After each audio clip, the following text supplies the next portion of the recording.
हान्ना पांथोखिबा police constable लौबगी थबक चना हनखितबा अदु selection process ता असोइबे लेरे हाइबदगिनि हाइना home minister गायखांगमना हाइख्रे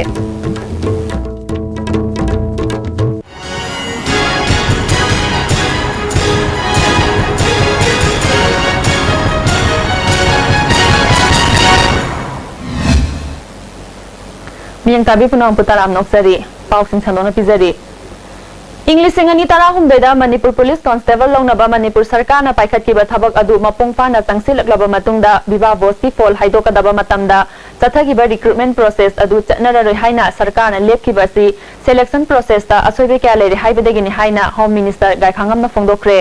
ngasi skonda thorom yawba lakiba home minister gaikhangamna makhatana haikibada makhoi anauba recruitment pangthoknaba notification thokre hanna chanakiba eligibility criteria aduda adumak pangthokadabani constable longnabagi recruitment da saruk yakiba singna demand toriba wafam sing sarkar na kupna khannaraba matungda nauna written test physical test viva vote pangthoknaba notification thokre मकोई की खोंजंग हंदोक्तुना सरकार ना पाइखलिबा सेदा मतेंग पांगबियु पांगथोकिबा recruitment process अदुदा असोइबा लेख्रे हाइबा inquiry की finding की मतुंगिना मरा लेबसिंग की मथक्ता आइन की ओइबा action लखतकन हाइखि result हाइदोपा कांदा कोर्ट की लिप यावदना हाइदोकनु हाइना मयाम सिगे रिमार्क लोदना पिरकपसिता मदु कग्नाइजेंस पीबा ओइना बको पीरिबा कंप्लेन मयाम से कग्नाइजेंस पीबा ओइना अदु देसिंग बद लेबा तारादि मियो खरसो इरेगुलरिटी हम लेरे हाय अदुगा इंक्वायरी रिपोर्ट तो कुछ नहीं है सबमिट तो रहा कुछ नहीं रहा मतुं था कौन ददी मसे ग्रॉस इरेगुलरिटी लेरंबा मधु नथाई न थमकान तो नम्बर हदु उबदा मधु कोर्ट ना मी खरना अनागमन कोर्ट सलगा आरटीआई थार खतो बदा मसे खुरुंग सार अंगांग सिंग पुंसी मांगनी हाइदना मसे कैंसिल तो बद सुंगनी हाइदना मारक तरारक खलब खांदा with all heavy heart cancel तो खिबनी अनौबा डिफिसी कंसिस्ट तौरे अदुगा नोटिफिकेशन थोए अदुगा को टाइम टेबल लमा डिस्ट्रिक्ट वाइज ता तौगदबा अदुना तो स्पेल आउट तौरगा अखोय फोंगरे अदुना अदुदा कनागुंबा अमगी मायुक्ता नतो कनागुम करिगुंबा थरुम लेबदगी नतगा कनागुंबा द नुंगाइतबे तौब नत्ते in the largest interest of justice and in the largest interest of the state and the people of Manipur मसे कोई कैंसल तौखिबनी मरमदुना आइन अपील तौनी आई इसाइना अखोय मयाम इसाइना ngoltoni डीपीसी यावखिदुना कन तौखिब मयाम दो मदु बन ब्लॉकेट तौबिगनु मखोय की चांस मखोय पीरिबनी मरमदि सही हेलबसु 2013 दा 13 की नोटिफिकेशन दा सही यारन तम तौरमदु मदु अखोय एंटरटेन तौगनी मरमदुना अखोय तंगाई फिन तौद यादना असोयब खा लेमबदिगी मदु तौखिबनी मरमदुना बन ब्लॉकेट तौबिगनु हादना अखोय सिनाव सिंह साइनाव सिंह सिंहदा आई नाम अपील तौनी महांगना मखातान हाइखिबदा मियामना यादव मियोय खरना नौना सेंबा पॉलिटिकल पार्टी लेरबसु करिसु कानब फंगलोय कांग्रेस के मेंबर ओइबदगी तोकपा तोकतबगी वाफम लेते कांग्रेस बु मियामना थाजबा हेंगलगली हाइना गायखांगमना हाइखि स्वाई ओइबि याय another party form to it is up to the individuals or the groups mokoi tawning bu akoi karibu haironi ko adubadi da akoi ki di akoi party se masi strengthen tawnaba kalli basdi ki hena kanna honori soi dana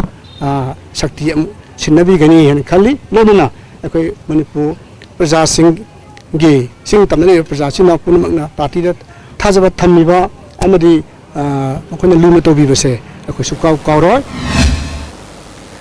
Bishnupur district के मनुंग सन लेबा करांग हाइरबा इथत असिगे अमत ngairaba water supply scheme असि नोंगमगी फिबम सोक्सिलक्ली tourist spot अमसु ओइरिबा मफम असिदा खुंदारिबा मियोय लिसिंग मरी रोम असि इसिंग न कोइसिनदना लेबा मफम अमा ओइरबसु थकननबा अफबा इसिंग फंगदबगी अवाबा कया मायोकनरी प्रजा सिंगना थकननबा इसिंग यामना वाना अरापा मफम सिंगदा चलगा थिनरी मफम अदुगी मियोय मना फोंदोरकदा वाटर सप्लाई स्कीम असि मतम कुइनदगी फिबम सोकना लेरकली एमएलए अमदी वाटर सप्लाई गा मरी लेनबा मियोय अमतना यंगसिनबिबा लेत्रि अथुबा मतमदा एमएलए अमदी मरी लेनबा सिंगना मित्यंग संगबियु हाइदि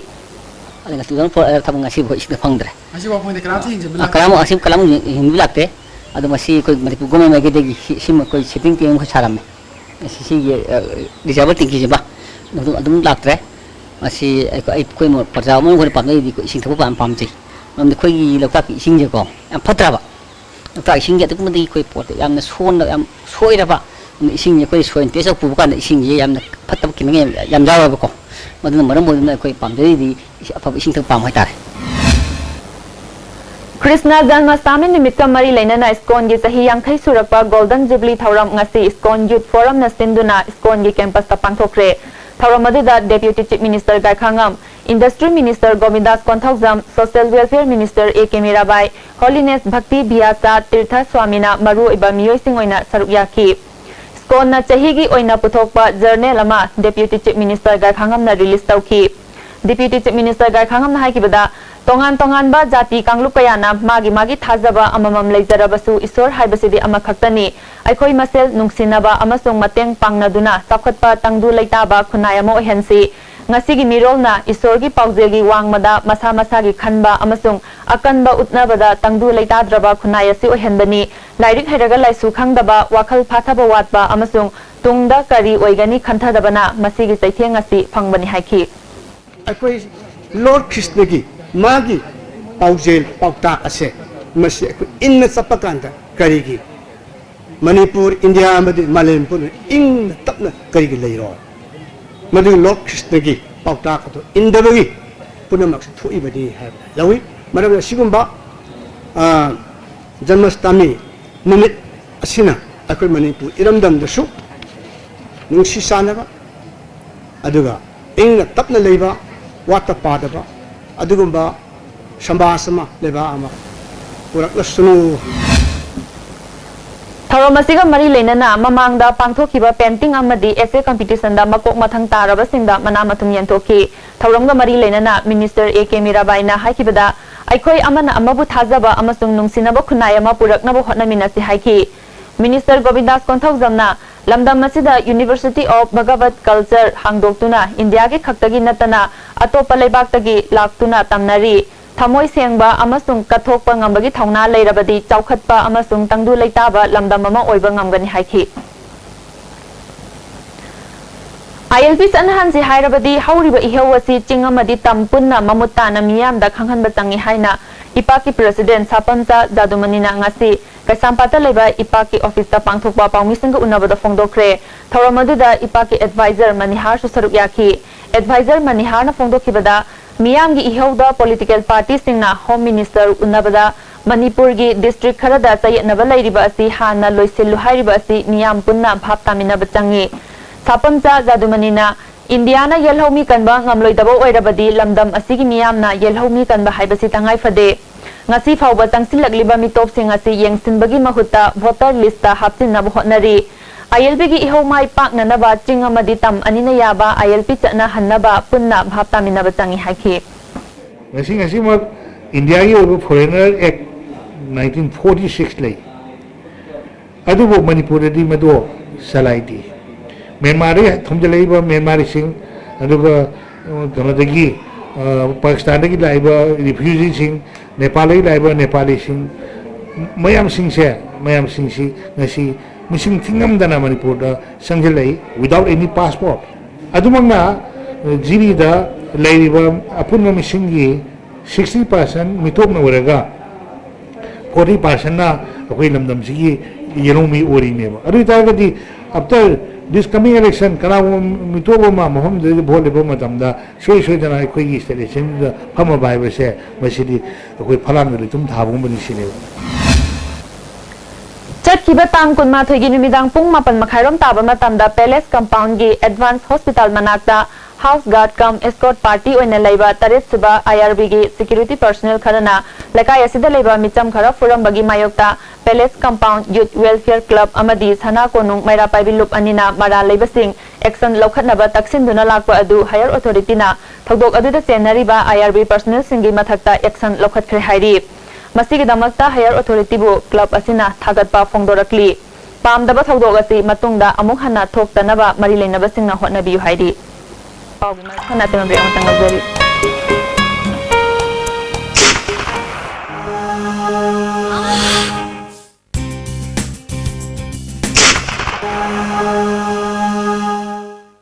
ओसा पेन रिलीफ ऑइंटमेंट ख्वांगनाबा ओक चिकपा तांग चिकपा फुनाबा सिंबदा सिनबा यारबा लिपसा थुपना पुथोक सबा ओजा Miyam ki nuwairaba pausel, mathangda domna Delhi chatpada Look Active Hospitality Services na miyamda air conditioned rooms, ethnic cuisine amasung taxi ki khudongchaba thamja. Please contact 0999055302 or 0982181945. Look Active Hospitality Services, assurance redefined. Masi Awangnupoki Ahanba TMT Bars Industry ni. Industry asi 1993 ki December thada linkha chekibani. Saiji TMT Bars asi German technology na sajabani. Saiji TMT Bars asi Awangnupoki ising shitka yamna chanai. Aikhoina yum sajabada TMT Bars asi sizinajai. Saiji TMT Bars semba sagatpa khudingmak aikhoi gi marup. Unified Academy, Kwakathil Bazaar, Airport Road. I'm Sophia Warapon from Wangoy. My state rank is 7th in the 2016. I would like to extend my heartfelt gratitude to the teachers of the Unified Academy. I'm Ramon Roma. I got 10th position. For this, I would like to thank all the teachers of Unified Academy. Open heart surgery now in Manipur, only in Sky Hospital. Announcing free open heart surgery for children led by Dr. L. Shamkishore, Chairman and Chief Cardiologist, Sky Hospital. Operation on 3rd and 4th September. OPD on 3rd September by Dr. Ajay Kaul, who has performed over 15,000 heart operations. For more details, please contact reception Sky Hospital. Lengshin Birao, Sarma Opticals, BT Road, Imphal. Special offer pijabaga loinana hauduk chare lens khaktumak leigadaba scheme. Scheme masi pambibasinga isagi mit kachana pa fiber lens ama leibigadabani aduga adomgi apamba frame ama free de pijagani. Khudong chabasi logbiu. Nasimak lengsin birau. Sarma Opticals, opposite Johnson School, BT Road, Imphal. Compassion Care actuals the quality of your life. Commit to be fit, cause your life matters. Hello Doctor. ISTV's live phone-in program based on healthcare enhancement will be launched on the 25th August, Thursday 2016 at 6 p.m. on ISTV Channel 2. Hurry to get health tips from the guest doctor. Make out your queries. Our telephone number 2442336. This program is brought to you by Sija Hospital and Research Institute Private Limited. Breaking matungna taram na muktadi. Army, Navy, amasung Air Force tagi potharaba singi Armed Forces Ex-Servicemen Association Manipur kauba look ama assembly haina ngasi Manipur Press Club ta pangthokpa pangmisnga unabada look asigi President IS Tanam na phongdokre. Mahang na makatan haikibada Manipur da ex-servicemen listing taragi mathakta leiri ex-servicemen sing state ta thabak pinabagi wafam leirabasu Manipur da di thabak ta onthokpa ngamdri ngasi assembly ba loop asina ex-servicemen sing punsin duna phangpham thokpa hak tangani Manipur gi apunbagi saktam ngakpadasu achauba thodang yagani haiki akhoi di meitei ni pangani kabui ni kuki ni haibali tabani akhoi di uniform set pakangbu we are one, we are brothers. The ex-serviceman, wherever he belongs, let him be Kuki, Pangan, or Tangkul, or Kabui. We are the same brothers, we are the same people. We have fought wars together. We are the same. We remain one. Let Manipur be divided into different parts, but we ex-servicemen will remain as one, and we will strive to bring unity in the state. Manipur da thang tabu chaukhatnaba hula sindam sangi principal oina thopuramba oza Khaidem Manmohan Singha Uripo Khaidem lekai degi miyoi asi chatkiba tangkuni thoide lekhidre mahak lekhidabada hula sindam sang research cum training center in Manipuri martial arts na awaba phongdorakli amaramda saknai raba oza Khaidem Manmohan na lekhidabada Huyen Lalong Manipur Thangta Cultural Association Irilbung amadi Living Arts Academy Manipuri Thangta na awaba phongdorakli Ngarang Kumbi Kendra gi BJP Kumbi Mandal na sinduna BJP gi Mirep Dr. KH Menjor gi Booth Level Committee sem kibaga loinana BJP workers singi oiba achauba mifamama Kumbi Awang Lekai da leba Dr. Menjor gi yumda pangthokre Thauramadu Kumbi Municipal Council gi chairperson Ibemta Moirang BJP gi candidate P Sarat Chandra na singba mioi kana saruk yaki Thauramga mari leinana Dr. KH Menjor na phongdokibada Tampaki Kendra humpu asida Kumbi Kendra na khwaidagi sothana leiri Masida Anauba Lutingba ama darkar leiri haiki P Sarat Chandra na Congress asi naha singi yeknabani haiba handak police लौबगी वाथोक असिना साखीनी लाइरबा प्रजा नहारोल सिंगना पैसा पीनबो होटनबदा लौ योनथोकपा अमदी सेंदोय पुदुना लैरिबसिंग खांगबा ngamlaktabadagi नहा लिसिंग 10 रोमना असावबा फादबा यारक्तबा याय मरम अदुना कांग्रेस सरकार असि पारा तंबिबा मतमोय हाइकी कांग्रेस नि नहारोल इलेक्टबनी ngasimak karang dagi horkanda nahar singna hore yuse semi ko kai chupna paisa me amang loksalaga mama mapa singdolai halaga lok olaga paisa pulaga sana bandhan thamalaga sendoi mari begina mama bokni chamda tha de pi banai ro praja singli masa singta thaw khanga dori bani hedna sobisi ni ta ibe de so phaje laga thamaga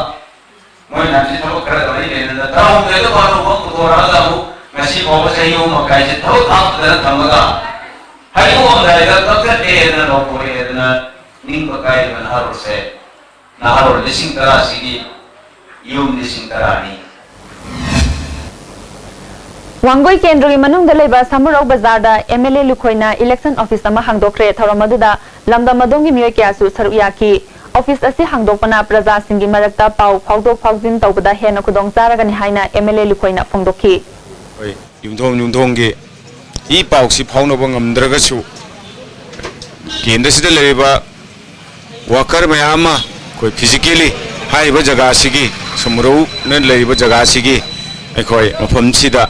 ꯉꯍꯥꯛ ꯉꯍꯥꯛꯇ ꯑꯣꯏꯁꯨ ꯑꯩꯈꯣꯏ ꯐꯝꯃꯤꯟꯅꯔꯒ ꯗꯤꯕꯂꯞꯃꯦꯟꯒꯤ ꯑꯣꯏꯕ ꯀꯌꯥ ꯃꯔꯨꯝꯁꯤꯡ ꯑꯗꯨ ꯑꯩꯈꯣꯏ ꯇꯥꯊꯣꯛ ꯇꯥꯁꯤꯟ ꯇꯧꯅꯔꯒ ꯃꯊꯪꯒꯤ ꯂꯥꯛꯀꯗꯧꯔꯤꯕ ꯏꯂꯦꯛꯁꯟꯁꯤꯗꯁꯨ ꯑꯩꯈꯣꯏ ꯃꯥꯏ ꯄꯥꯛꯇꯕ ꯌꯥꯗꯦ डाइट कक्सिंगदा इंग्लिश अंगनी तरा तरुक इंग्लिश अंगनी तरा निपान की सेशन की डिप्लोमा इन एलिमेंटरी एजुकेशन की फर्स्ट ईयर दा मिंगसंगदब कैंडिडेट सिंगना एंट्रांस टेस्ट की दमा KM blooming higher secondary school खांगाबोक्ता था सिगी तांग कुन निपान की अयुक पुंग मापन मखाइदा लाकननबा डाइट कक्सिंग की प्रिंसिपल ना खंगलकली पेसलपदा मरुबा पाव मोहना